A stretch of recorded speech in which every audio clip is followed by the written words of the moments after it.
Leitura dos Atos dos Apóstolos. Naqueles dias, a palavra do Senhor crescia e se espalhava cada vez mais. Barnabé e Saulo, tendo concluído seu ministério, voltaram de Jerusalém, trazendo consigo João, chamado Marcos. Na igreja de Antioquia, havia profetas e doutores. Eram eles, Barnabé, Simeão, chamado o Negro, Lúcio de Cirene, Manaém, que fora criado junto com Herodes, e Saulo. Um dia, enquanto celebravam a liturgia, em honra do Senhor, e jejuavam, o Espírito Santo disse: Separai para mim Barnabé e Saulo, a fim de fazerem o trabalho para o qual eu os chamei. Então eles jejuaram e rezaram, impuseram as mãos sobre Barnabé e Saulo, e deixaram-nos partir. Enviados pelo Espírito Santo, Barnabé e Saulo desceram a Seleucia e daí navegaram para Chipre. Quando chegaram a Salamina, começaram a anunciar a palavra de Deus nas sinagogas dos judeus. Eles tinham João como ajudante. Palavra do Senhor. Graças a Deus.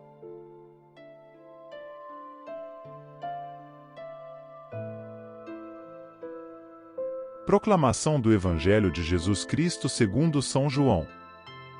Glória a vós, Senhor. Naquele tempo, Jesus exclamou em alta voz: Quem crê em mim, não é em mim que crê, mas naquele que me enviou. Quem me vê, vê aquele que me enviou. Eu vim ao mundo como luz, para que todo aquele que crê em mim não permaneça nas trevas. Se alguém ouvir as minhas palavras e não as observar, eu não o julgo, porque eu não vim para julgar o mundo, mas para salvá-lo. Quem me rejeita e não aceita as minhas palavras já tem o seu juiz, a palavra que eu falei o julgará no último dia. Porque eu não falei por mim mesmo, mas o Pai, que me enviou, Ele é quem me ordenou o que eu devia dizer e falar. E eu sei que o seu mandamento é vida eterna. Portanto, o que eu o digo conforme o Pai me falou. Palavra da salvação. Glória a vós, Senhor.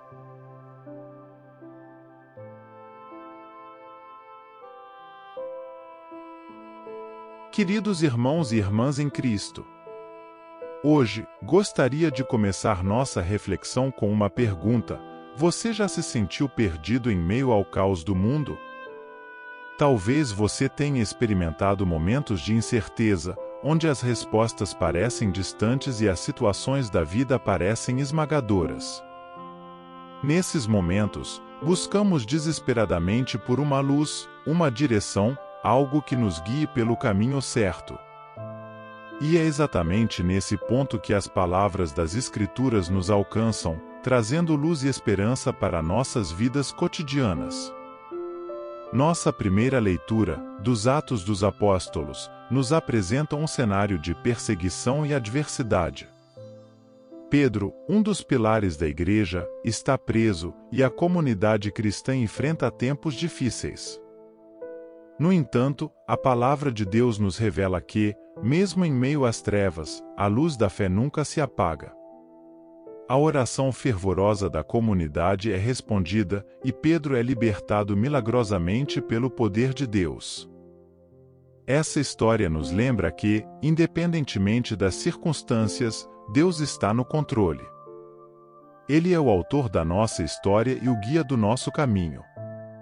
Assim como Pedro, somos chamados a confiar em Deus, mesmo nos momentos mais sombrios de nossas vidas. Ele é o farol que nos conduz em meio à escuridão, e nossa fé é a âncora que nos mantém firmes. No Evangelho de João, Jesus nos diz: Quem crê em mim, não crê em mim, mas naquele que me enviou. E quem me vê, vê aquele que me enviou.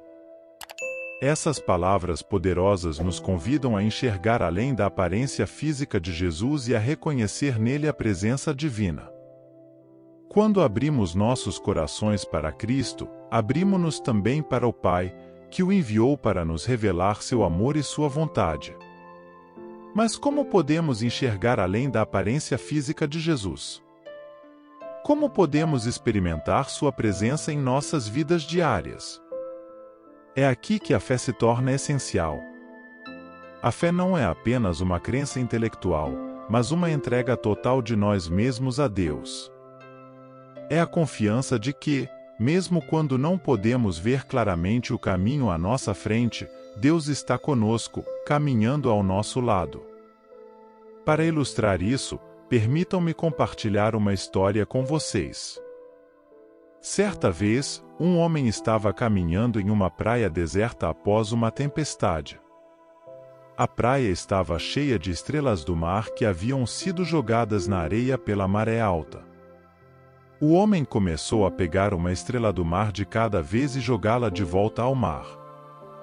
Um observador, vendo a grande quantidade de estrelas do mar na praia, disse ao homem: "Você não está perdendo seu tempo? Nunca conseguirá salvar todas essas estrelas do mar." O homem, segurando uma estrela do mar em suas mãos, olhou para ela e respondeu: "Para essa estrela do mar, faz toda a diferença."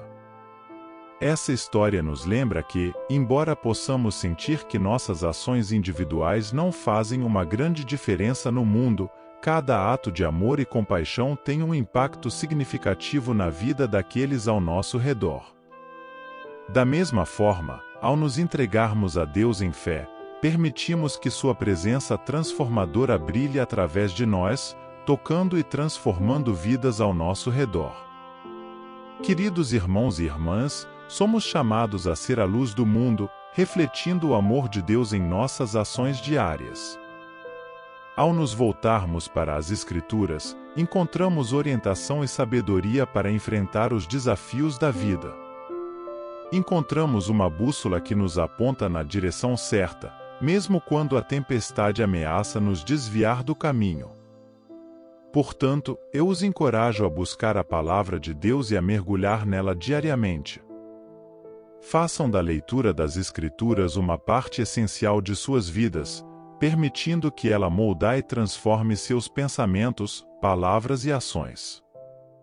Assim como um atleta treina diariamente para alcançar a excelência, nós também devemos nos dedicar ao estudo e à compreensão das Escrituras, para que nossas vidas sejam um reflexo vivo do amor de Deus. Além disso, assim como uma árvore precisa de raízes profundas para se sustentar, nós precisamos nos enraizar na palavra de Deus. Quando enfrentamos tempos de tribulação e desafios, é a profundidade de nossa fé que nos mantém firmes. Portanto, dediquem-se ao estudo da Bíblia, busquem a orientação do Espírito Santo e permitam que a palavra de Deus penetre em seus corações, nutrindo e fortalecendo sua fé. Ao longo desta homilia, mencionei a importância de enxergar além da aparência física de Jesus. Mas como podemos fazer isso? Como podemos reconhecer sua presença em nossas vidas diárias? Permitam-me ilustrar isso com uma metáfora. Imagine que você está em um quarto escuro, procurando desesperadamente por uma chave que abrirá a porta para a liberdade.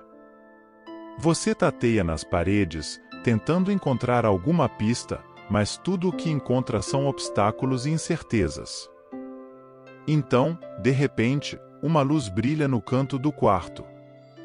Você se aproxima e vê uma chave pendurada em um pequeno gancho.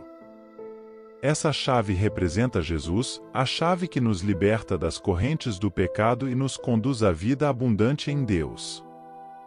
Mas aqui está a questão: a chave não tem utilidade se você apenas a observa ou a guarda no bolso. Você precisa pegar a chave, inseri-la na fechadura e girá-la para abrir a porta.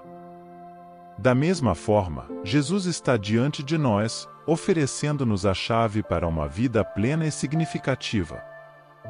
Cabe a nós pegar essa chave e permitir que Ele entre em nossas vidas, transformando-nos de dentro para fora. E como podemos fazer isso? A resposta está no próprio Evangelho de João.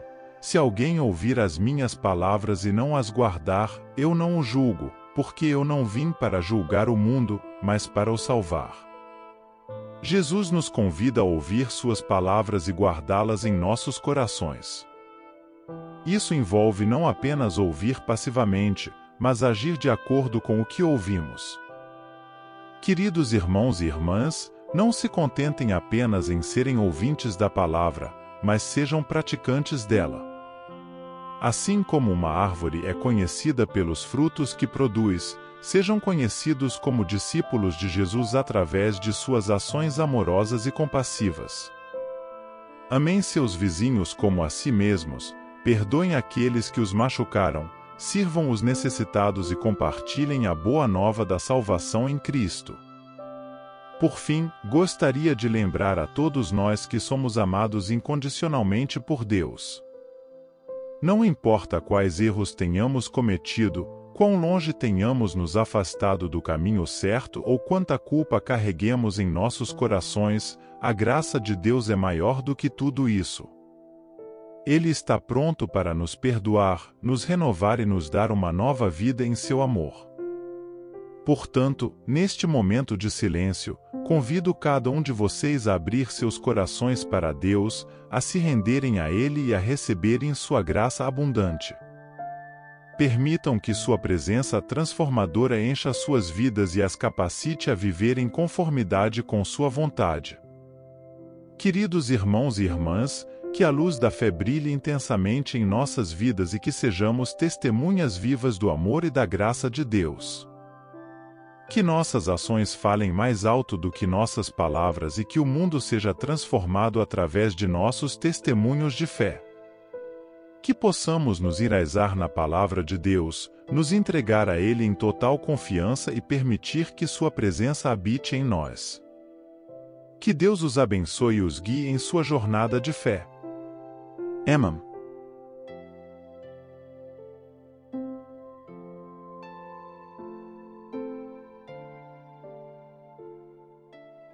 São Miguel Arcanjo, defendei-nos no combate. Sede o nosso refúgio contra as maldades e ciladas do demônio. Ordene-lhe Deus, instantemente o pedimos, e vós, príncipe da milícia celeste, pela virtude divina, precipitai no inferno a Satanás e aos outros espíritos malignos que andam pelo mundo para perder as almas. Amém.